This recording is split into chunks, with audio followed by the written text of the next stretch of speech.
Welcome to Photoactive, a podcast about photography and technology. I'm Kirk McElroy. And I'm Jeff Carlson.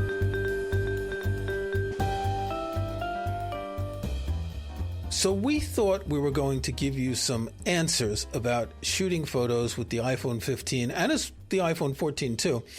It turns out that we've got more questions than answers. So this is going to be an episode that I hope we can present this in a way that people will understand. We came up with a question in our last episode, which would be better to shoot in 48 megapixels, RAW or JPEG Max? We discussed this JPEG Max, which is a new thing, like Pepsi Max or whatever. Do you have that in the States, Pepsi Max? Like iPhone 15 Max? No, I don't think we have Pepsi Max. Or HEIF Max, for those of us in the modern world. Right. The idea... No, you do have HEIF Max 48. If you're set to HEIF on your iPhone, you can do HEIF Max. Right. You said JPEG, and I was like, oh, right. Back in the ancient days. So I'm still using JPEG. Anyway, the question was, since these cameras can do 48 megapixels and you want to get all the megapixels, does it make sense to get smaller files with JPEGs or HEIFs rather than using RAW? And we've tried some experiments, and we wanted to be able to say, here's what we found, and here's the answer, and we're confused. Yeah. So, all right, let's start, as we often need to do, we'll start at a really high level. So, yes, if you have an iPhone 15 Pro, you can shoot 48 megapixel RAW or HEIF/JPEG, whichever your compatibility setting is.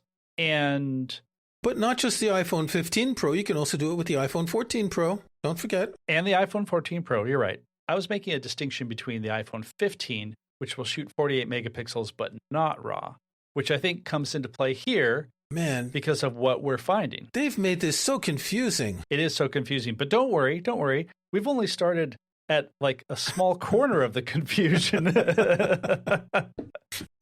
I mean, I think part of what we're getting at is, and in a lot of ways, this is very un-Apple, because Apple tries to make things very, very simple and understandable. And I think they kind of have to an extent. But once you get underneath the surface, even just a little bit with this, determining whether you're shooting a 48 megapixel RAW file, 48 megapixel non-RAW, let's say non-RAW, HEIF, JPEG, whether it's 24 megapixels, whether it's 12 megapixels, whether it's the camera that has something to do with which megapixel resolution you end up with, the shooting mode will also affect this. Like, suddenly there are, literally like dozens of permutations of the question of, what resolution am I shooting in? And it's hard to say. If I had time on my hands, I would make a flowchart, because there are so many options here. As you say, it's very un-Apple. When we have 12 megapixels, you shoot a photo, it's 12 megapixels, right? Yeah. You could choose maybe JPEG and HEIF at a certain point, but that was about it.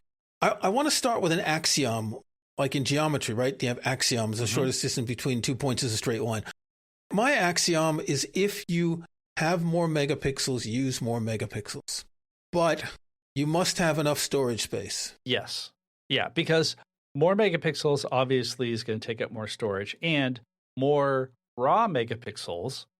That actually doesn't make sense, because a pixel is not raw or non-raw. But if you have more megapixels and you're shooting in RAW, you're going to end up with more data and even larger file sizes.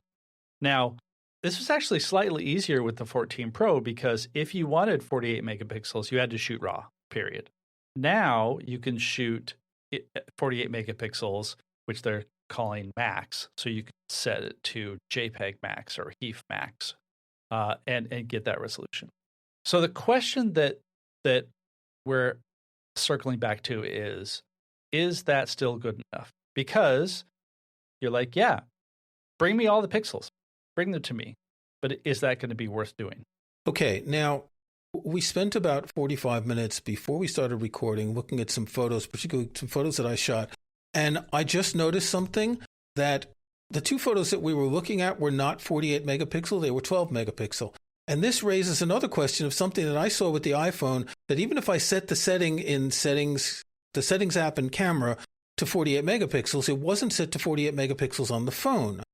No, no, no, no, no, no. But that's not it. It's because the ones we were looking at were the ones I did in 2x. So that's why they were 12 megapixels. You see how complicated this is?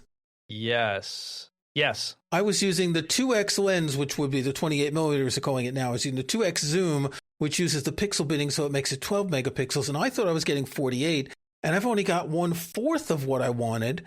And now I'm totally confused. Yes. So part of this is you want the most megapixels as possible.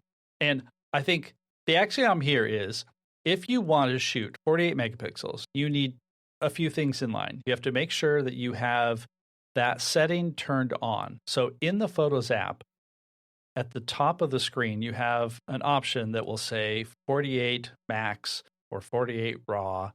And no, it says JPEG max or raw. It'll say JPEG max or raw max, or it will say something like TIFF max or whatever. The max basically means 48 megapixels.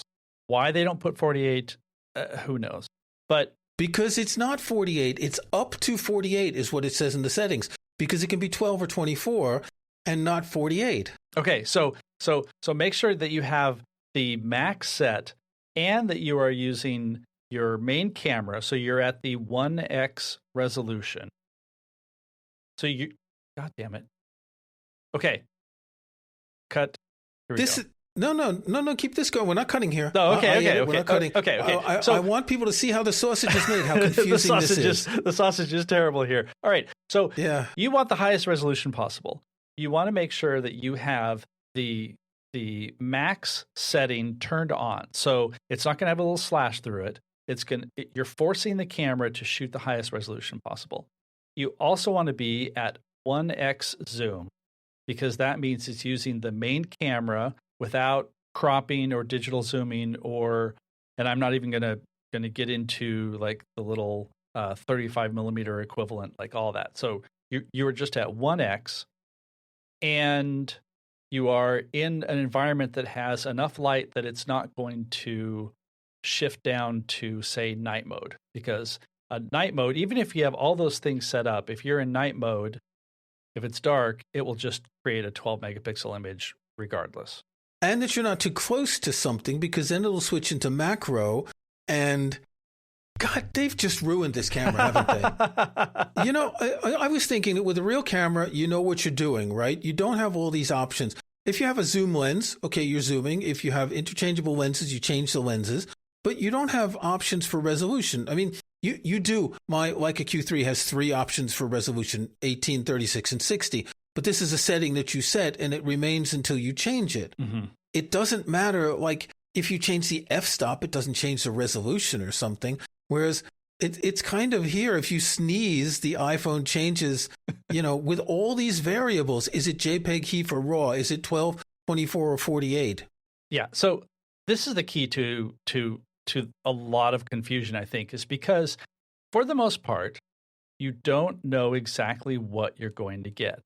Now, I mentioned having the highest resolution and having that max setting so that it's on. If it has a slash through it, then the phone will do what its default resolution is. Now, that also depends. If you are using the main camera, again at 1x, but you don't have it specifically set to the max setting, then it will default to 24 megapixels on the 15 Pro and 12 megapixels on the 14 Pro. Okay, so right? But if there are any of these other conditions, night mode, macro mode, if you switch to any other camera, so the telephoto, or if you're shooting ultra wide, those are going to be 12 megapixels. It's not just a flowchart. Like, you need like a spreadsheet to calculate all this. And I'm telling you right now, I have no interest in making that spreadsheet. Now, not at all. Right? Like, we could just make this episode really short. Put it to the maximum resolution, and just accept that you're not going to get what you expect all the time. Well, yeah, exactly. Put it in the maximum resolution and hope. Now, yes. Okay, now I do want to take a step back and say that we're slagging on Apple for introducing a whole lot of complication. For most people, they're not going to notice. They're not going to pay attention, and it will more or less give you a good image. I would say almost none of my images have been bad. Okay, I want to say that most people who are happy with those images are not listening to this podcast, and the people listening to this podcast are probably more interested in knowing how to get the images the way they want them. Yes. And are probably as frustrated as we are to know that you can't just go into the settings and expect to get something. Why couldn't Apple have something on the display to tell you, according to the zoom you're in, what's the resolution? How hard is that? That would be very helpful, but it would also be counterintuitive because somebody would be looking at it and they're thinking, I just got this great 48 megapixel camera, and why is it telling me that I'm doing 12 megapixels? Now, that's something that we want to know because we want to make sure that we're shooting the most resolution that we can. Well, we don't always want to, but assuming we have the space. I want to just give some examples. I took a few photos this afternoon. Here's a photo of a sunflower on the patio, 55 megabytes for DNG, 6.3 for JPEG. A photo of the church from a distance, 96 in RAW, 14 in JPEG. Another photo from the other side of the church, 93 and 15. And a close-up of the church, 36 and 5 and 36 and 6. And that's the one that was 12 megapixels because it was a 2x zoom, and I didn't realize it. Even though I had set to up to 48 megapixels RAW, I didn't even know what I was going to get. So most of the time you want that resolution, but then if you're filling up your iPhone, you don't have a lot of storage, and you're getting up to 100 megabytes per photo, and you want to shoot in burst mode. Wait, you're going to tell me that burst mode can't do 48 megapixels? Because I wouldn't be surprised if that doesn't work either. I believe that is correct. I believe if you're shooting in burst mode, it's going to... Actually, I don't know. My suspicion is that it will not. I'm going to put some relaxing music on here while Jeff tries this out. We're just shooting burst mode in his office there. I'm going to put some relaxing, royalty-free piano music while Jeff tries this out. We're all just sing.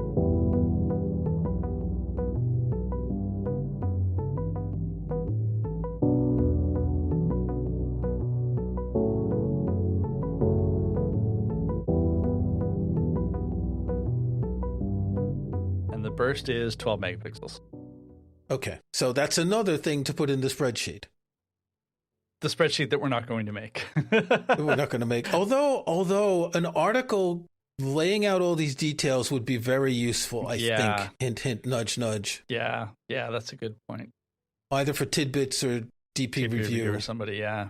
No, that because we came into this thinking, okay, we're going to compare the 48 megapixel JPEG HEIF to the 48 megapixel RAW. We're going to say one's better, but one's bigger. And it's like shooting raw JPEG on a camera, on a real camera. You know what you're getting. That's what we expected. At least that's what I expected. Yeah. And we've uncovered so many things. We haven't even gotten to the real problem, is that when we started looking at these different photos, just an example. So Jeff is going to put one or two of the photos, the close-up of the church, which is actually only 12 megapixels, even though I thought it was 48. Mm-hmm. When I first looked at them, there was a very big difference between the DNG and the JPEG in the Photos app. And then at some point, they started looking exactly the same, as if the Photos app saved a preview of the same one twice. I took screenshots that I showed Jeff because I figured that might show something that doesn't show in the photos. And it's very clear. You can see that the JPEG has extra sharpening done to it and doesn't look as good as the DNG. But now when I look at the two photos, they both look, I don't want to say bad, but neither of them looks like the DNG did originally, which looked better. I cannot explain that. Well, you did point out that something like Photomator uses the built-in demosaicing on the Mac, so it's not doing its own demosaicing. When you opened some of these photos in Photoshop, they did look different than they did in Photos or in Preview or in Quick Look.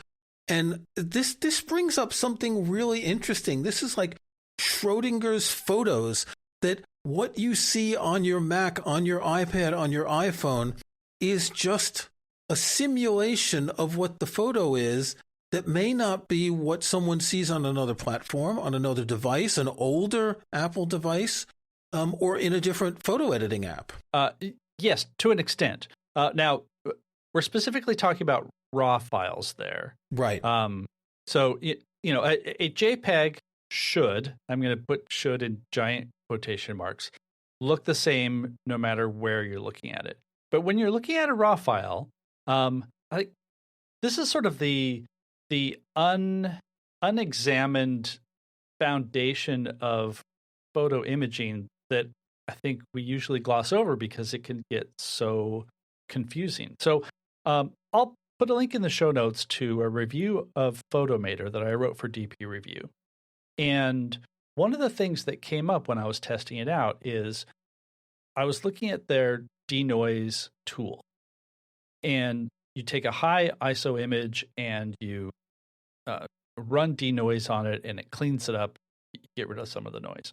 But what I was seeing is that the same image, the same high ISO image in Lightroom or Photoshop, for example, looked different just when opening it than in Photomator or Pixelmator Pro, for that matter. And the reason is that because Photomator leans on the macOS libraries for RAW compatibility, it seems as if macOS is doing its own bit of denoise when it is demosaicing the image. So when it's decoding it from just the pure raw information and making an image out of it. So then what Photomator has to do is then clean up that semi-cleaned image. And so that's a long way of pointing out that there are things that are happening at a foundational level that you have no control over. You just have to hope that when you open your image, you're going to get something good. Now, I just opened the image that we were looking at, the close-up of the church, that we looked at closely before we started recording. I opened it in RAW power, and it looks like the good image that we saw before, which Photos isn't showing me anymore. There's got to be some sort of a cache in Photos or in macOS in general for these image previews. Probably a quick look cache that also works in the Photos app and other things. That's what I think. And somehow it's getting confused. That wouldn't surprise me at all. I mean, that actually makes sense. And honestly, I mean, I hate to bring this up, but I wonder how much of this might be maybe just some bugs in macOS Sonoma. One of the things right, we're both running Sonoma. Yeah, we're both running Sonoma. You're running on an iMac, right? M1 iMac, yeah. M1 iMac. I have an M1 Max MacBook Pro.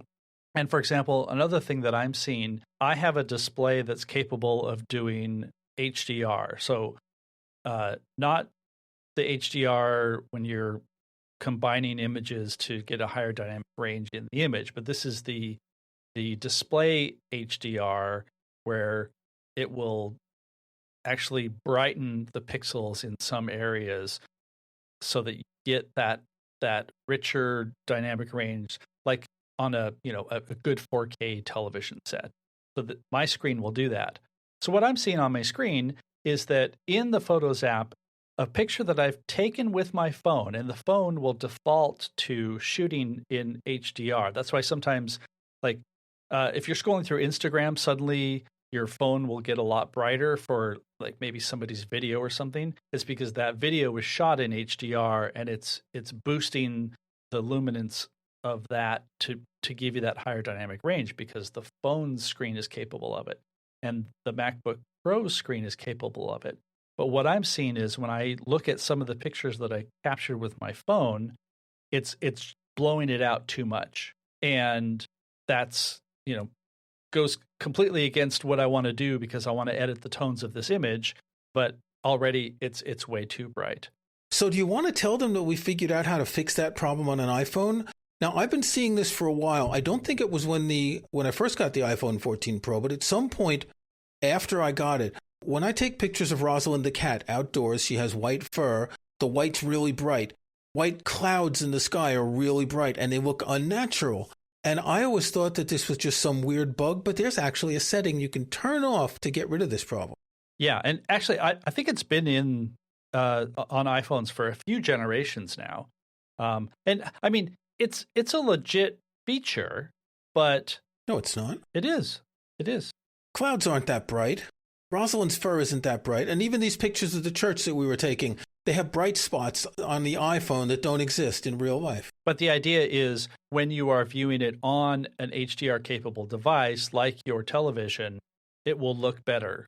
Well, if it looks bad on my iPhone, which is HDR-capable, I don't know. I'd have to look on my television. Anyway. Yeah.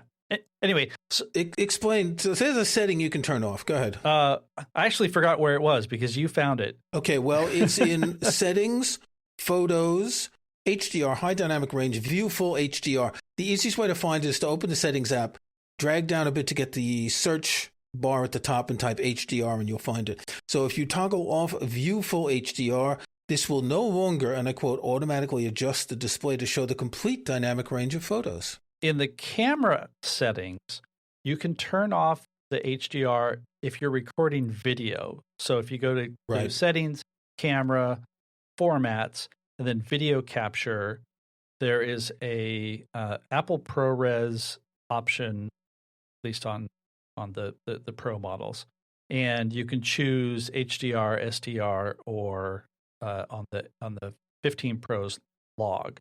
But something to add to your spreadsheet that there's a ProRes on the Apple Pro models. That's not true. You have to have at least 256 gigabytes of storage to have that ProRes option. Yes. God, Apple, what have you done? Give me a real camera with a lens and I know what I'm going to get. And this is like, I mean, you said it before. Most people don't care about this, right? Yeah. Most people are going to just shoot their photos. They're going to be happy or they're not, whatever. They don't care. But I couldn't explain this to someone in any way that makes sense because you and I, we've been doing this for a long time. We write explainers. We write how-tos. We have a series of techniques of how to present the information stepwise through things. You couldn't do this in a linear manner anymore. You're going to have a number of H2, heading 2 level headings for if you want to do this or if you want to do that, or if you're shooting with this camera lens, millimeter length, whatever you want to call it. It's just too confusing. There are too many exceptions here. Yeah. And yet, I mean, I'm still going to go back and say, this is a good camera. It does make good images. It's going to give you good results. And in some of the, we'll put some examples in the show notes. I would say that some of what we're doing is pixel peeping. Some of it is being extra critical. However, we did definitely see instances where the JPEG or the HEIF is much more crunchy, more sharpened than the raw image. And some of that you just have no control over. But in general, again, air quotes over all of that, the images are still going to be pretty good. If you want to edit your images in a photo editing app, shoot raw, because then you get a lot more latitude of dealing with shadows and highlights and blacks and whites and things like that. If you're just doing snapshots, well, JPEG's okay, HEIF's okay, 12 megapixels is okay. I mean, again, if you got the storage, shoot in 48 megapixels and worry about it later. As we've mentioned before, maybe in our last episode, but every other time we've talked about resolution, the most important thing in resolution is not having the pixels, but it's being able to crop and have lots of pixels left when you crop. So if you want to crop out half of a 12 megapixel image, you only have 6 megapixels. If you start with 48 and you crop it by half, you have 24, and you're still going to get detail. Yes. But you're still going to get detail. You're just not always going to know which detail you're going to get, which is what's driving us crazy. All right, let's do snapshots. We didn't do snapshots in our last episode. We're not going to do 2 to make up for it. No. We'll do 2. You'll do 1, I'll do 1. How about that? Right. Deal. That's what I mean, we're not going to do 4. All right. So I have this thing. When I went to travel last year, I went to Europe. One of the greatest things that I brought with me was a power adapter. And you're like, well, of course you need a power adapter because some countries have different plugs. However, you can get power adapters now that are not just the sets of like the 5 little plugs that go in between your plug and the wall. The one that I'm looking at here, which is an updated version of what I got, It's a company called One Adapter, and it's called One World 65. It's $69, normally $75. And it has the adapter part, but it also has, I want to say, it looks like 3 USB-C ports, 2 USB-A ports. It uses gallium nitride technology, so it's not really very large. What this means is I was able to basically have one thing that I plugged into the wall, and I could just run all my little charging things to charge my watch and charge my phone without having to have a whole bunch of different chargers and different bricks and all of that. So if you are traveling around, something like this is nice and compact, and you still have to have your cables, but anything that will reduce that sort of clutter is a big win. Kirk, what do you have? I'm going to talk about a video game that I've been playing for about a month. It's called Starfield. I may have mentioned that I bought an Xbox in January. For the first time in my life, I bought a video console. And I've been playing Starfield a lot. It's a space-based RPG, which means you shoot a lot of virtual people and creatures and spaceships, and you travel around space. And it's just totally mesmerizing. It's like, it just carries you away. But the reason I want to talk about it is that the photorealism of this game is stunning. I'm going to pick a screenshot that I've taken. It's really easy on the Xbox. You just press one button, it takes a screenshot, and you can download it to your devices. To show what this looks like, the landscapes of these planets, I think there's 130 star systems and over 1,000 planets, and most of them are what they call procedurally generated, that they've set up a bunch of rules to make them look like this. But the mountains and the plants and the landscapes and the stars and the planets in the sky, it's really beautiful. And I'm playing this on my Xbox on a 65-inch HDR TV in 4K. Mm-hmm. It's really impressive visually. The characters don't look realistic, and that's what's interesting. We still haven't quite gotten there yet. But the landscapes, the settings are just gorgeous. And it's really, sometimes I just fly around to different planets and land and look around, that they're really so nice. So it's called Starfield. It's only available on Xbox and PC. So if you've got a PlayStation, write Jeff and complain. Sure. I can do a lot about that. All right. I kind of feel bad that we did an episode where we don't really have answers, that we show how complicated something is. If anyone has any questions, go to our Facebook group or drop us an email. And if there's something that we need to explain more clearly, we could redo the entire episode. But until then, we'll be back soon for more. Sounds great. Photography is complicated, apparently.